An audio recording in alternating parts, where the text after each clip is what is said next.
শরৎকাল গৌরাঙ্গ মহাপ্রভু বললেন যে আমি বৃন্দাবন যাব, কাউকে নেব না, একাকেই যাব। এই কথা তিনি রামানন্দ স্বরূপকে চুপি চুপি বললেন। রামানন্দ স্বরূপ বলল, কথা ঠিক, তবে একজন ব্রাহ্মণকে নিন, যে আপনার ভোজনান্ন রান্না করবে, মাধুকরী করবে।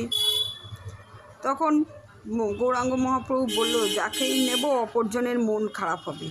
তখন রামানন্দ বলল, বলভদ্র ভট্টাচার্যকে নিন, উনি ব্রাহ্মণ, ওনার একটা ব্রাহ্মণ ভৃত্যও আছে, আর ওর আপনার সাথে তীর্থে যাওয়ারও খুব ইচ্ছা।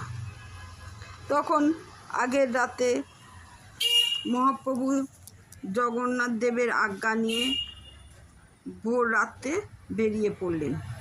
প্রাতঃকালে ভক্তগণ প্রভুকে না দেখে ব্যাকুল হয়ে পড়লেন। রামানন্দ বলল, তোমরা শান্ত হও, প্রভুর মনে কি কখন হয় কেউ জানে। মহাপ্রভু কটক থেকে ভালো রাস্তা ছেড়ে বনের পথ ধরলেন। রাস্তার মধ্যে বাঘ, গন্ডার, শুয়োরের পাল দেখে বলভদ্র ভট্টাচার্যের মনে বড় ভয় হলো। একদিন বনের মধ্যে দিয়ে একটা ব্যাঘ্র শুয়েছিল।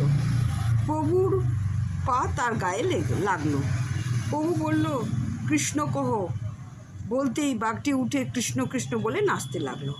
আরেকদিন প্রভু নদীতে স্নান করছে, একটি মত্ত হাতি জল পান করতে এসেছে। গৌরাঙ্গ মহাপ্রভু তাকে বলল, তার গায়ে জল ছিটিয়ে দিতেই সে কৃষ্ণ কৃষ্ণ বলে নাচতে লাগলো। রাধে রাধে।